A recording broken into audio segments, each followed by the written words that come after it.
Nós vamos agora para o momento de perguntas e respostas. Aí eu vou ler algumas das perguntas que nós recebemos. Talvez não seja possível responder a todas, mas faremos o possível para atender o máximo delas. Tá bom.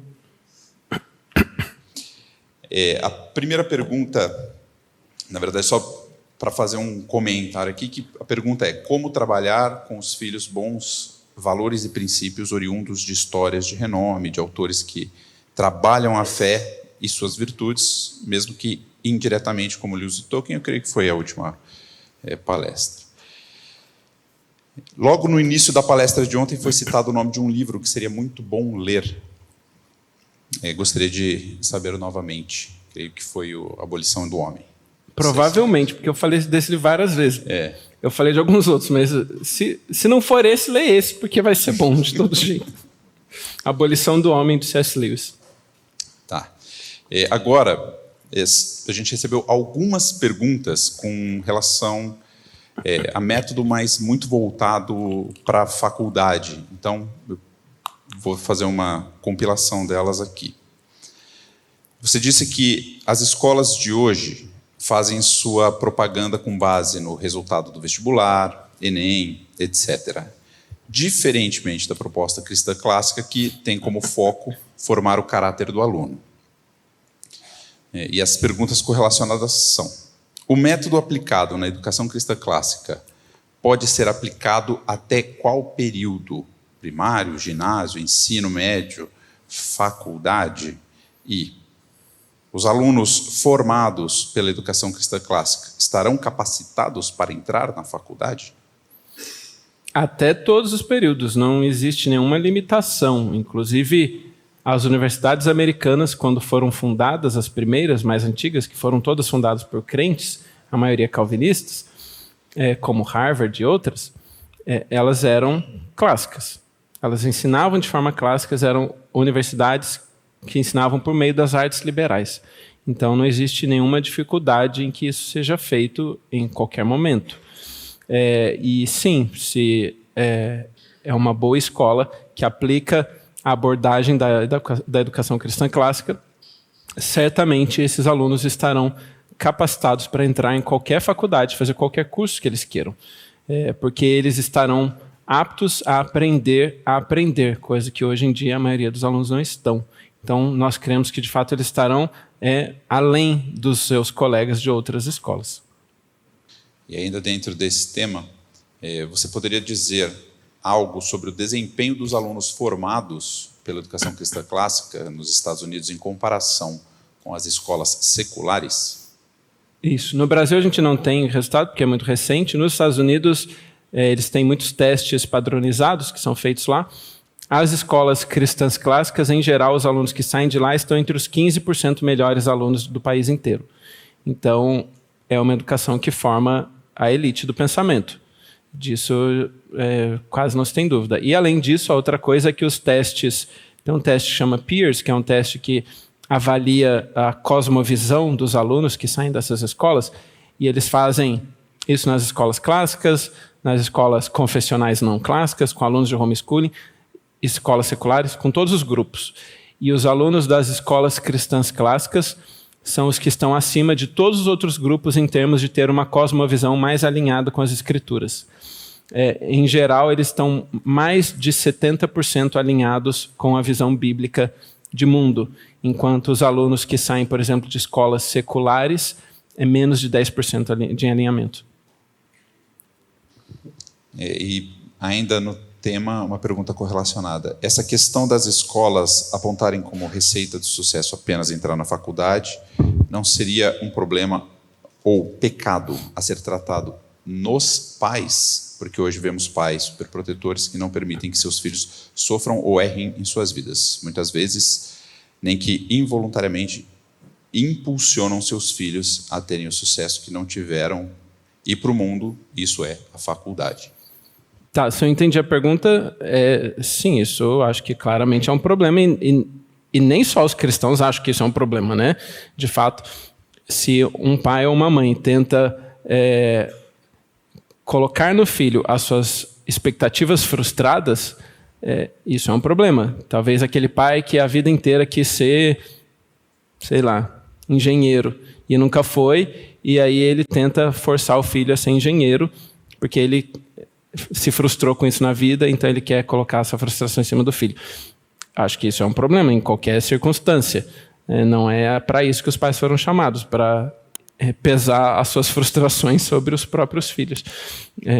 Então, independente de ser cristão ou não, isso certamente é um problema na criação dos filhos e precisa ser tratado. E se é no contexto da igreja, se os pastores, os líderes daquela igreja estão vendo alguma família com esse tipo de situação, eles fariam bem em chegar para conversar com esses pais. Agora um pouco sobre os professores.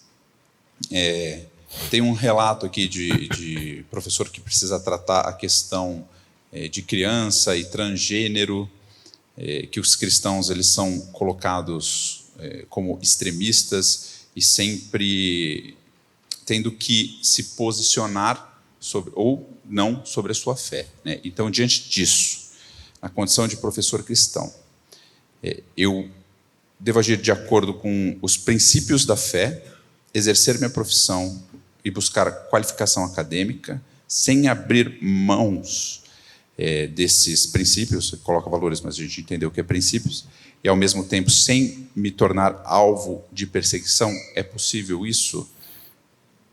Assim, a pessoa respondeu em parte a pergunta dela, mas não ser alvo de perseguição, a Bíblia fala muito claramente, né? Se perseguiram a mim, por que não vão perseguir a vós?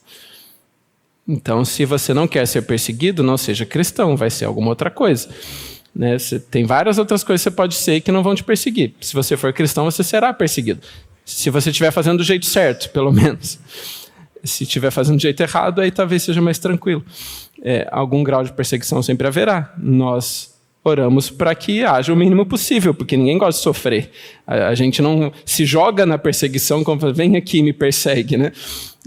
Mas ela vai existir, e se ela houver, o que Deus nos chama é a fidelidade. Então, já está meio que respondido.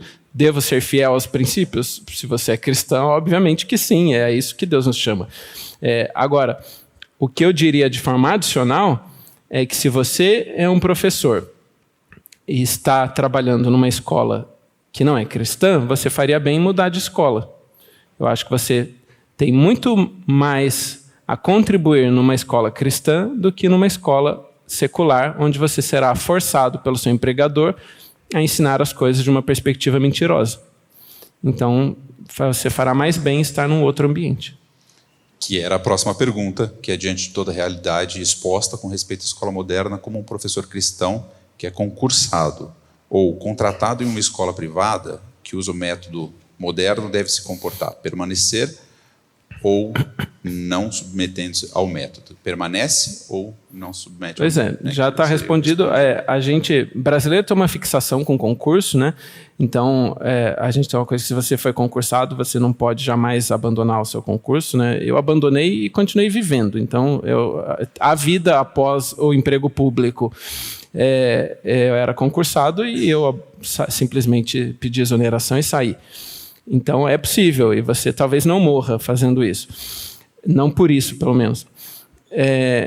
Então, assim, não acho que isso seja o problema em si. E a minha resposta permanece, que eu acho que você fará mais bem ensinando numa escola cristã do que permanecendo numa escola secular, ateísta.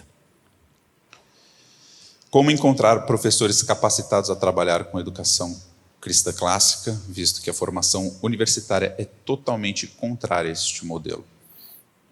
Isso, para encontrar a gente precisa procurar, né? Então a minha resposta é procurando.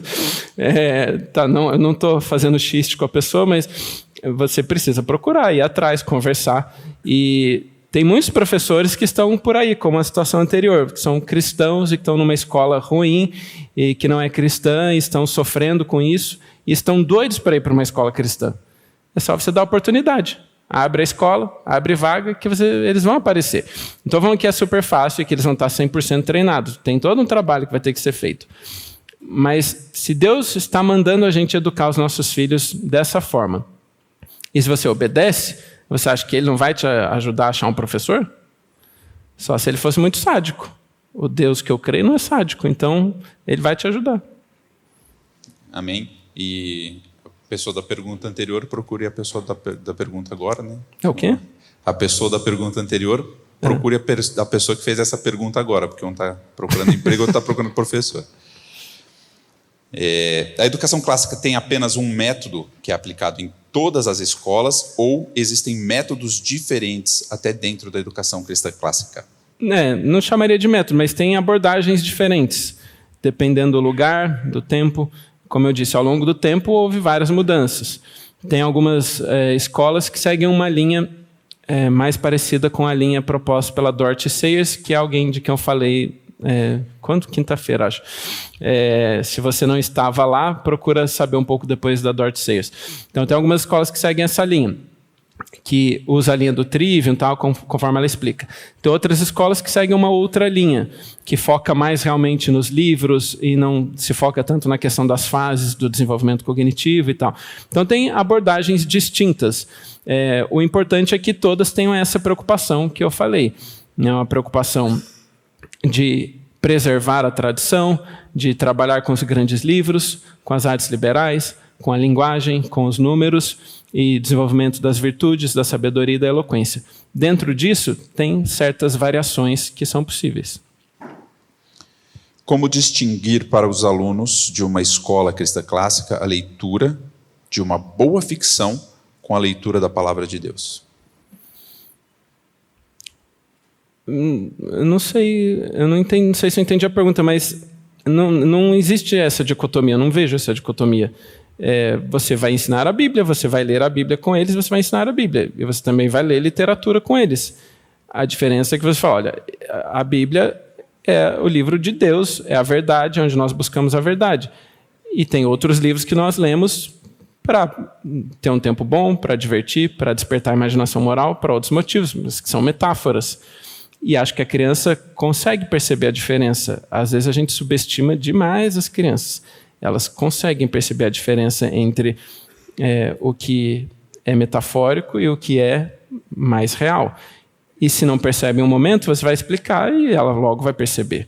A gente não pode ter medo dos livros e da literatura por achar que vai confundir a cabeça das crianças. Não vai.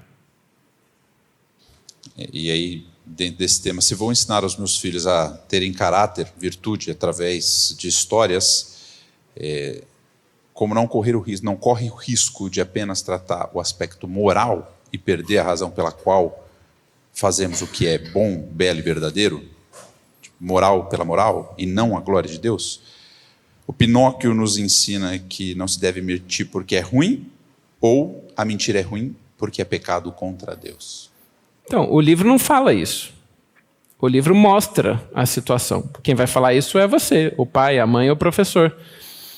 O livro mostra o Pinóquio desobedecendo o pai dele e acontece um monte de desgraça na vida dele. Aí ele se arrepende e volta para o pai e fica bonzinho de novo. Aí depois ele desobedece outra vez. É um grande ciclo, até que ele vira um menino de verdade.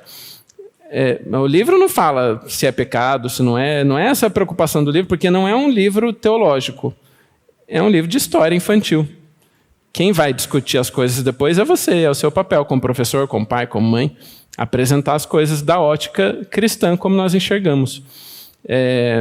Mas isso quem é um trabalho do professor ou do pai e da mãe, não do livro.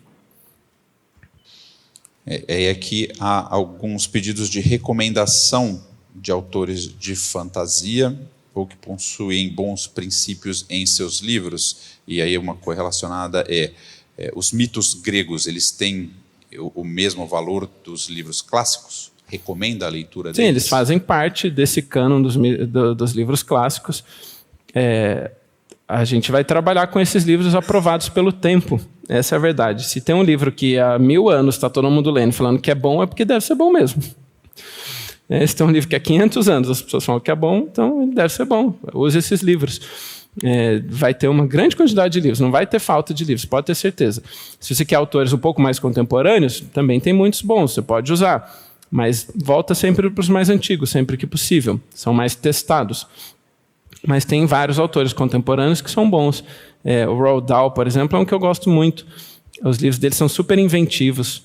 Dr. Seuss trabalha a linguagem de uma forma espetacular, é super inventivo também, é engraçado.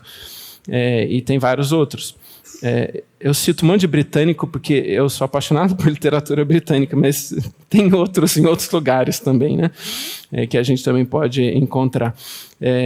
E sim, eles devem ler. Eu faço eco com o que um pastor disse, que, sim, depois de passar por todo esse processo de educação, né? Se os seus filhos sabem melhor de memória o nome dos deuses gregos do que dos apóstolos, tem um problema. E você está fazendo errado. A coisa principal que eles precisam saber é a escritura. Isso não significa que eles não precisem ou não devam saber as outras coisas. Mas, assim como Agostinho ensinou, né, eu já falei aqui, tem uma ordem nos amores. A escritura está no centro, é em primeiro lugar. As outras coisas vêm depois. Mas sim, use esses livros, use os clássicos. Né, como eu disse, Lutero falou para usarem nas escolas esses clássicos gregos e os latinos. As crianças vão aprender muitas coisas com essas histórias, vai ser bom para elas. E aí, nas recomendações, tem uma pergunta aqui que é para que explore um pouco mais sobre o que é o belo, porém, eu creio que o tempo não nos permitirá. Então, você tem alguma indicação para que a pessoa procure essa referência sobre o que seria o belo? Tá, eu não sei onde você está nos seus estudos, tem livros que vão ser maiores, mais pesados, mais difíceis, mas você quer começar por um muito simples, muito pequeno, que você vai ler muito rápido e vai começar a entender. Tem um livro da Trinitas, do Dr. Steve Turley. Ele tem alguns livros sobre estética que nós publicamos. Tem um livro que ele chama Teologia do Deslumbramento, tem um livro que chama Beleza Redimida, tem um livro que chama Contemplação, tem um livro que é Música Clássica versus Música Pop. Ele tem vários livros sobre esses temas de estética. São livrinhos bem curtos, muito diretos, fáceis de entender. Se você nunca estudou o tema, comece por esses, que você vai começar a entender. E lá mesmo ele vai citar vários outros, que aí depois você pode ir se aprofundando. Caminhando para o final aqui, como é trabalhado educação cristã clássica com crianças de 2 anos? Da mesma forma, mas... Oi? Se for trabalhar, né? Mas as crianças de 2 anos são muito pequenas ainda. Vai ser uma coisa muito mais lúdica, na verdade, e muito mais de brincadeiras. Lá na Trintas, a gente não trabalha com crianças dessa idade. A gente começa a partir dos 3 anos, que é quando as crianças já estão desfraldadas e podem começar a trabalhar a pré-alfabetização, trabalhando temas relacionados à coordenação motora e algumas coisas assim. As crianças de 2 anos ainda são muito pequenininhas, mas certamente você pode ler para elas, você pode fazer com que elas participem dessas rodas de leitura e brincadeiras um pouco direcionadas para as coisas que nós vimos aqui. Mas você não vai fazer com a criança de 2 anos o que você faz com o adolescente de 14, não vai dar certo. E aí, para terminar, um pouco mais específica até da própria rotina escolar.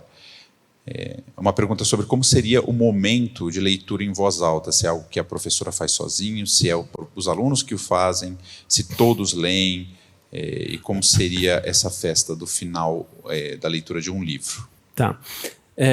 Aí eu recomendo que você leia um livro que chama A Família Leitora, de Sarah Mackenzie. É um livro da Trinitas que fala somente sobre esse tema de leitura em voz alta. É um livro muito bom, é muito prático, e no fim ela ainda dá uma lista com mais de 200 indicações de leitura. Então você fará muito bem de ler esse livro, A Família Leitora, de Sarah Mackenzie. Lá na escola, o jeito que nós fazemos é que as professoras leem em voz alta para os alunos, todos os dias. Eles vão lendo juntos um livro em voz alta. E além disso, tem os livros que eles levam para casa e leem por conta própria em casa. Tem as duas, a gente faz dos 2 jeitos. E aí, então, eles vão lendo isso. A ideia é que o momento da leitura seja um momento agradável e que não seja uma obrigação, uma coisa chata, mas que seja algo para eles desfrutarem juntos daquele momento. Como eu falei aqui do escolher, né? Aquele lugar bonito, gostoso, com comida, com bebida, que vai estar os amigos juntos, vendo alguma coisa que é importante. o momento de leitura em voz alta precisa ser alguma coisa parecida com isso, para que a criança ame aquele momento e desfrute daquele momento. E se torna algo que ela gosta, que ela aprecia. Quando, então, termina a leitura do livro, aí o que a gente faz lá na escola é que, para cada livro que as crianças terminam, nós fazemos uma festa do livro. Então, como a gente já está com muitas turmas, a gente tem festa toda semana lá. E, normalmente, são as mães que organizam essa festa. Então, a turma, só aquela turma, né, que participa da festa. Então, por exemplo, uma das turmas lá, a turma da minha filha número 3, acabou de ler A Fantástica Fábrica de Chocolate, do Roald Dahl. E aí, então, o que eles fizeram? A festa da Fantástica Fábrica de Chocolate. E aí as crianças foram todas fantasiadas de personagens do livro.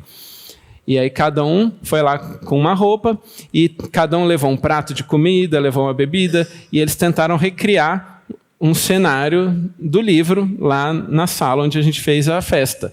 E aí as mães levaram um monte de coisas cenográficas, montaram todo o cenário, levaram as comidas, as bebidas, e aí as crianças todas levaram os seus livros também, terminaram de ler juntos o livro, e foi a festa de encerramento, em que todo mundo pôde comer, dar risada, se divertir e relembrar daquilo que eles tinham lido na história. E aquilo fica marcado. E as crianças ficam esperando o dia da festa de encerramento. Elas ficam ansiosas pela festa. E a leitura, então, se torna algo muito marcante e algo que elas vão lembrar por muito tempo. Saber que foram aqueles momentos tão gostosos juntos com a turma, com o professor, e depois ainda fizeram essa baita festa com comida gostosa, com coisas boas, e que eles se divertiram. Dessa forma, a gente busca incentivar o amor pela leitura nas crianças.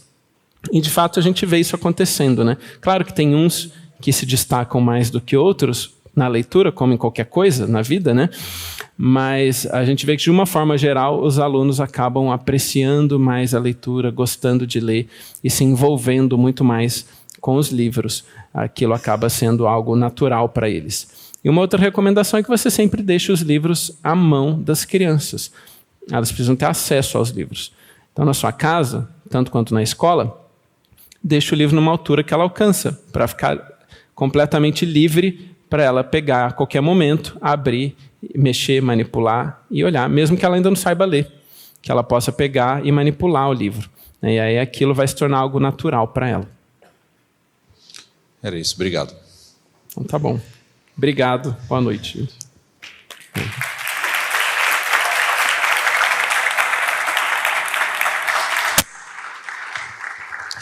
Queria agradecer mais uma vez, Maurício, por esse tempo. Foi algo, de fato, muito precioso.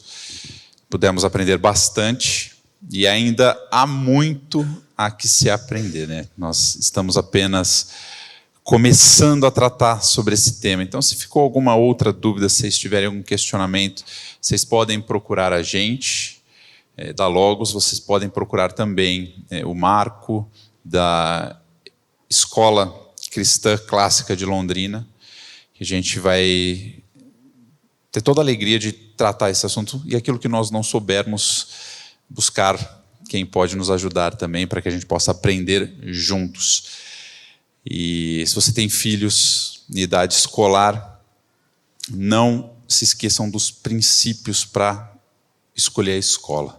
Existem escolas que têm esses princípios. O Senhor, Ele sempre tem o remanescente, mesmo que não seja da idade da Logos, não seja da idade da escola cristã clássica, existem. O Senhor Ele sempre cuida dos seus. E, acima de tudo, a educação dos filhos não é responsabilidade da escola, é dos pais. E o Senhor nos capacitará como pais, a educar os nossos filhos no caminho do Senhor, para que quando eles forem velhos, eles jamais se desviem dele.